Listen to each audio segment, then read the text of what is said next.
Check it out, I made a little box for this adorable little guy standing right here, the cheerful snowman, who is known as Frosty. So, this is a modified box with little latches.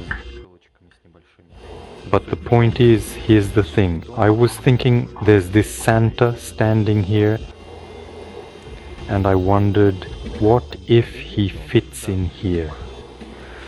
Suddenly, by the grace of the god of coincidences, the god of coincidences suddenly sided with me. Unbelievable. It's like it was planned, a box for the snowman. But it also truly and absolutely perfectly fits this wonderful, iconic and beloved Santa Claus character in every single way.